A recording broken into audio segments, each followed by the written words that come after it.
The first thing that dies is the noise. No hum from the fridge. No air handler pushing that manufactured breeze through the vents. No distant whine from the elevators. Just a hard, unnatural silence pressing in on the 10th floor like someone hit mute on the world. Mark stands at the window, forehead against the glass, looking down at a dead city. The luxury high-rise playground he paid for is now a dark concrete monolith in a grid of other dead towers. No traffic lights. No headlights moving below. The horizon is a black sawtooth of buildings cut out against a faint, starless sky. Behind him, in the open-concept living room, a battery lantern throws a shallow circle of cold light. His wife, Jenna, is kneeling beside a backpack, fingers shaking as she loads in bottled water, a first aid kit, and whatever shelf-stable food she can reach without opening the big stainless steel fridge and bleeding out the cold. Their daughter sits on the couch, knees pulled to her chest, eyes bouncing between her parents and the dark hallway that leads to the bedrooms. "How long's it been?" Jenna asks, not looking up.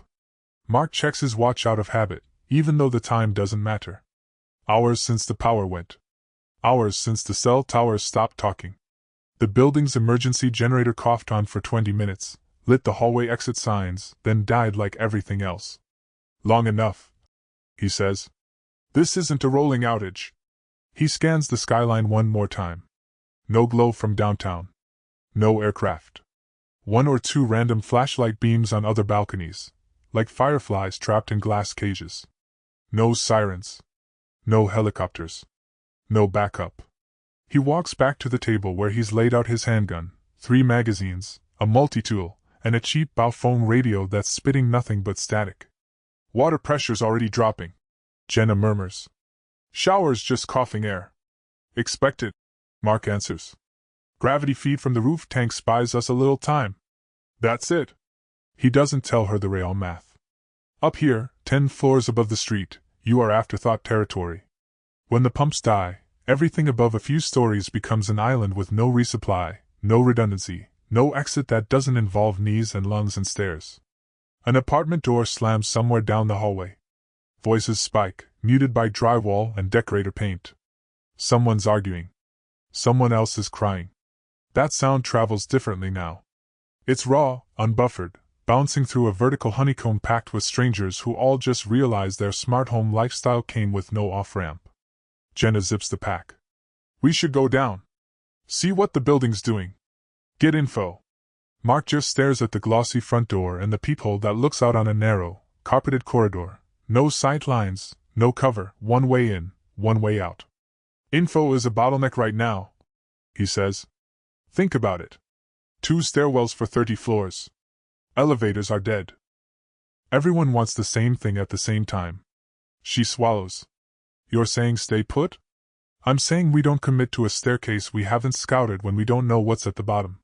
He can hear his own voice going flat, operational. It's how he talked downrange, breaking down threats like they were math problems, not things that bleed. But this isn't a FOB in someone else's country.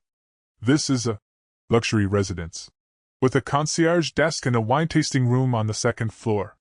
He remembers the sales pitch: secured access, elevated views, safer above the chaos.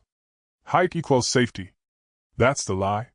Because right now they're in a vertical coffin with no power, questionable water, and hundreds of assets. Human bodies, stacked above and below, all dependent on infrastructure that died in a single, silent second. No one here carries more than 3 days of food. No one here planned for sewage backing up or fire without sprinklers or a stairwell turning into a heat chimney. "Daddy?" his daughter whispers. The toilets aren't flushing right. Her voice is small, but the words land like a briefing slide in his head: waste flow compromised. Pressure gone. Backflow probable. Biohazard inbound. He forces a smile that doesn't reach his eyes. "We'll handle it. That's why we practice, remember?" But they never practiced this scenario. They prepped for storms, for short outages, for staying put and riding it out. With board games and backup batteries.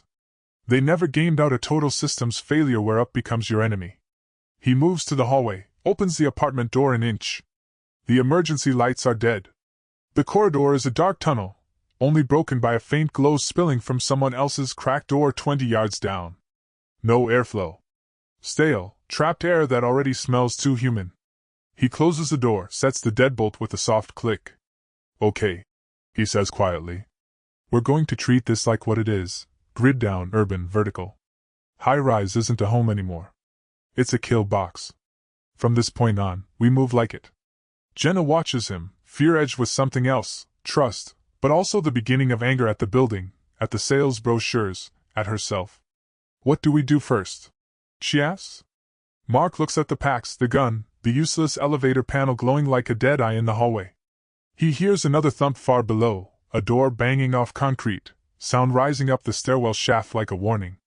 We build an exit plan, he says, before this place finishes turning on us. Because the truth is simple and ugly. Once the smoke starts moving, once the water reverses, once panic stacks in the stairwells, your window to exfil slams shut.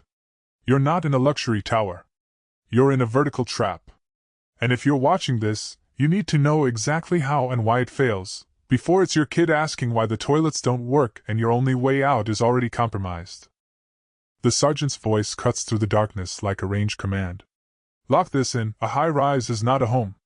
It's a system dependency stacked in concrete. When the system dies, the building turns predator. You're not living in a tower. You're living inside a machine you don't control. We're back in that 10th floor apartment. No lights. No hum of the HVAC. Just the muffled panic of 100 neighbors realizing DoorDash is not coming, 911 is not picking up, and their $4,000 a month view doesn't buy a single gallon of water. First failure, he continues, is belief. People think height equals safety. High vantage, more security, better view of threats. That only holds if elevators work, water runs, and emergency services can reach you. Pull the plug, and that height becomes distance from everything you need to live. Camera moves down the hall, a narrow corridor, doors cracked open, silhouettes in the gloom. A woman whispers to someone on a dead phone.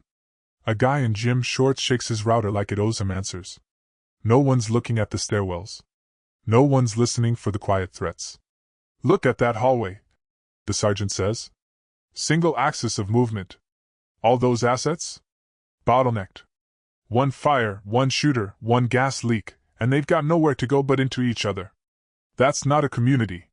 That's a target grouping. He shifts to the stairwell, lit only by a weak emergency strip light. The door opens, a wave of stale, hot air pushes in. This is where the fantasy dies. The chimney effect. You think smoke rises? It doesn't just rise. It hunts vertical. Heat, smoke, toxic gases, they follow the shaft. Every stairwell, every elevator cavity, every vent becomes a barrel. You're the round. He pauses, letting the empty echo of the stairs answer for him. Picture a fire 2 floors below you in a grid-up world. Sprinklers kick in, fire department shows, ventilation systems do their job. Now strip all of that. No sprinklers. No positive pressure fans. No coordinated response. Just raw physics. Hot air rises, pulls cooler air behind it, and turns this stairwell into a blast furnace. You step into that blind, and you won't make it 3 floors. We cut to the apartment bathroom. The faucet gurgles, spits air. The tap runs dry. Water, he says. The lifeline people always overestimate. City systems rely on pumps to push water above a certain height. No power, no pump. What does that mean above, say, the 6th, 7th floor? Your tap is now decoration. Your shower is a memory. A shot of the toilet bowl. An ugly bubbling sound from deep below. And it gets worse. Every time someone lower in the stack flushes, if their pipes still move at all, that pressure looks for a way out. Gravity doesn't stop. Sewage doesn't care about your rent. It follows the path of least resistance. In a prolonged failure with clogged mains, that path might be up. Into your tub. Into your sink. Into the one room you thought was private. We see families banging on doors, arguing in the hallway. Someone shouts, "Anyone know what's happening?" No one does. No comms. No intel. Every door a closed node. OPSEC? The sergeant's tone hardens. Non-existent. Thin walls, shared hallways, zero sound discipline. The minute you crack a can of food, strike a lighter, or show a working flashlight near a window, you've broadcast that you're better off than your neighbors. Now your entire floor becomes a pressure cooker of need and fear pointed at your door. He lets that sit, then leans in. So ask yourself, right now, how many floors up are you? How much water can you move without an elevator? How many exits do you actually have when the lights go dark and the stairwell fills with smoke? He exhales slowly. If you're feeling that tightness in your chest, that's good. That's your threat assessment waking up. Because the bad news is, the high-rise is a trap. The good news? There is a way to move, to exfil, to stack the odds back in your favor. His voice drops, deliberate.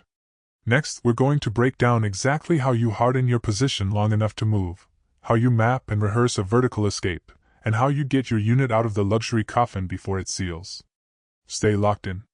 The father grips the balcony railing with white knuckles, looking down at the blacked-out city. No sirens. No traffic hum. Just the distant echo of someone yelling for help and a dog barking non-stop 3 blocks over. The skyline that once felt like a view now feels like distance, and distance is death when you can't move. Inside, my voice is calm, clipped, broadcast through the briefing. Reality check. You are not in a home. You are in a vertical box with one way in, one way out, and all support systems severed. He turns back through the sliding door. The apartment glows with flashlight beams and a few candles. Bad move. The glow leaks under the door, out into the hallway. Light says, "We're occupied. We have resources." In a grid down. I continue. OPSEC starts at your front door. That peephole? That hallway gap under the threshold? That's your first leak. Light, sound, smell. You think of neighbors. Hungry strangers think of targets. The mother whispers, "We should go down now.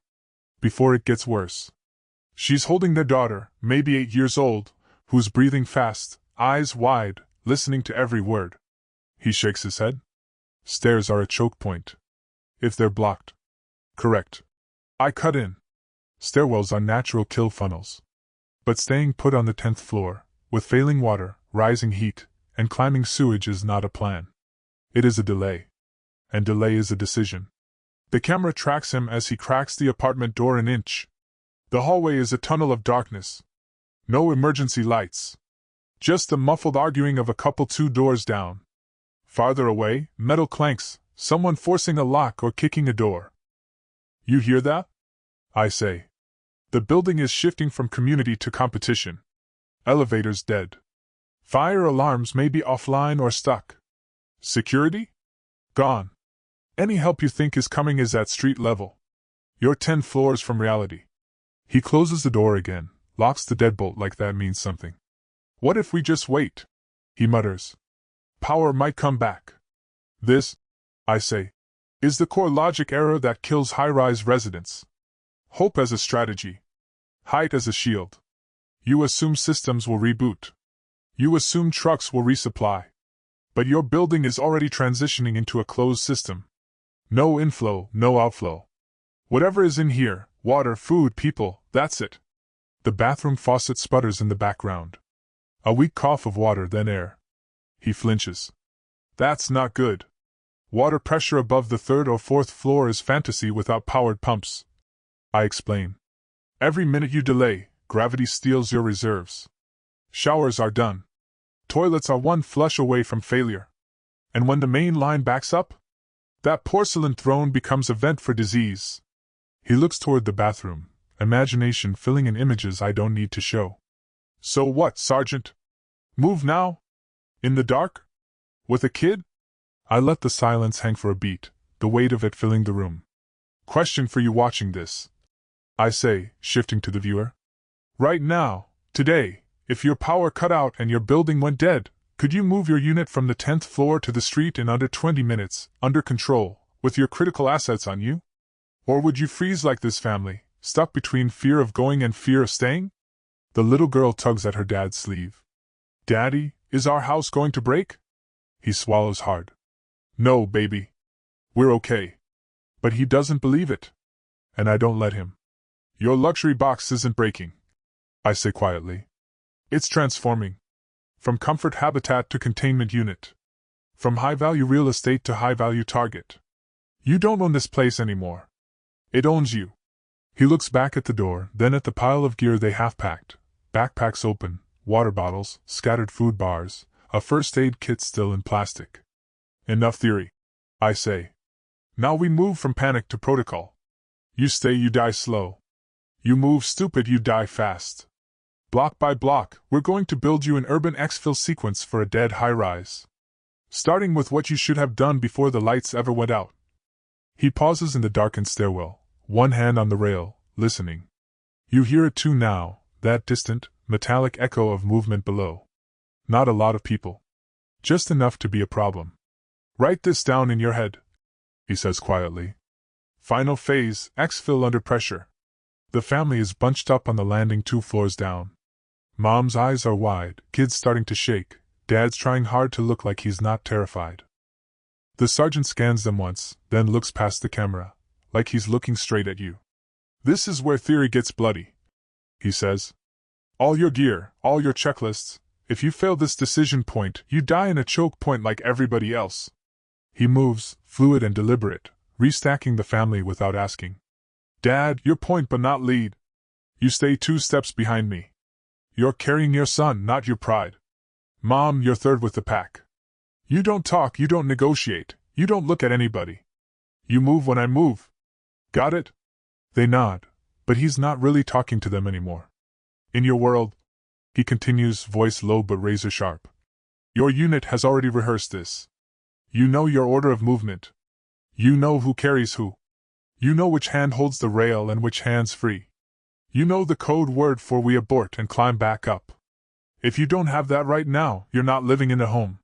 You're living in a liability. He cracks the stairwell door open 2 inches. Smoke fingers curl in, lower than before, heavier, searching. Somewhere below, someone is yelling. Somewhere above, something heavy crashes and the entire concrete spine of the building shudders. Chimney's loading, he murmurs. We're on borrowed minutes. He looks back at the family. Last check. Commit point. Once we pass floor 6, there's no going back up. You understand? The kid whimpers. Mom squeezes his shoulder. Dad just nods, jaw clenched so tight you can hear his teeth grind. The sergeant looks dead into the lens. Ask yourself this, if the lights went out right now in your building, could you move your people like this without talking?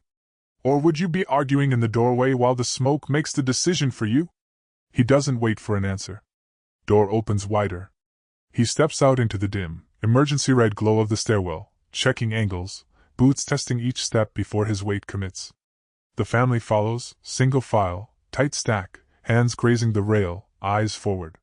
Below, the sounds grow clearer, panicked feet, someone pounding on a jammed door, a voice crying for help. Above, the air gets hotter, pressing down the shaft like a slow, invisible wave. This is why you pre-stage an alternate, he says under his breath. Fire stairs, service stairs, parking structure interface, roof, egress. Multiple exit trees, pre-walked, timed, and committed to muscle memory. No fantasy. No guesswork.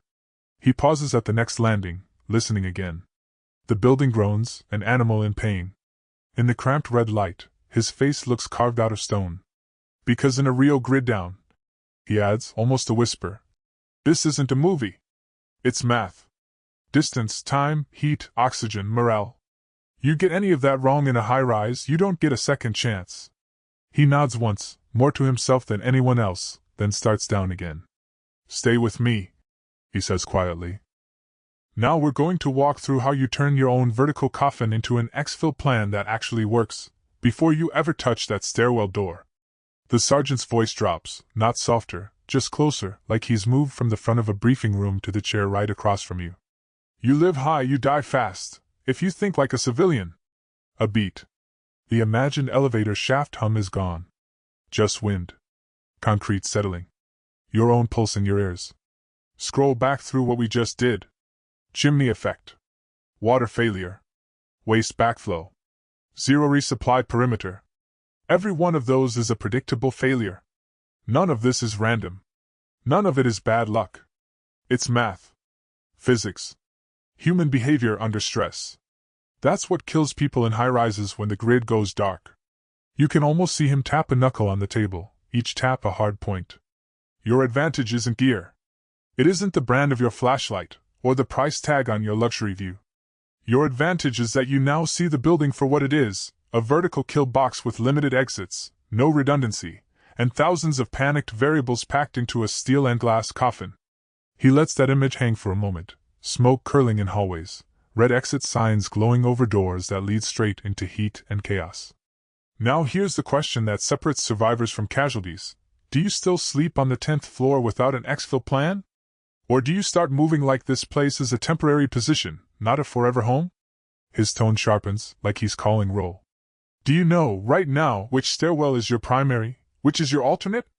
Which neighbor is an asset, and which is a liability? How many minutes it takes you to move your critical kit from bedroom to ground? How long until your toilets become unusable? Until your water stops? Until your lobby becomes a human choke point you will not push through with your kids in tow? He pauses. You can hear distant sirens in your imagination, growing weaker, not closer. If you can't answer those, you don't live in an apartment. You live in a trap. And you're betting your family on a power grid you don't control, in a building designed for comfort under best-case scenarios, not survival under worst-case realities. Another long breath, like he's looking straight through the lens. So here's what I want from you. Strip the emotion out of it for 5 minutes and give me a straight tactical read. Is your current home a defendable position, or a luxury coffin with good lighting? Where's your hard line? What failure triggers your exfil? Day 3 with no water? First sign of smoke migration? Sewage backflow? Or are you just going to wait and see while the odds stack against you floor by floor? He lets the word settle, then pushes one last time. Drop it in the comments. Not a flex, not a fantasy loadout, your real-world plan. What floor you're on, what your exfil looks like, where your rally point is if the elevator dies and the stairwell turns into a chimney. You might see a gap you've been ignoring. Or you might give someone else the piece they're missing. There's a shift in his voice, firm but not harsh. If this briefing forced you to rethink that skyline view, good. That means you're still trainable. You're still in the game.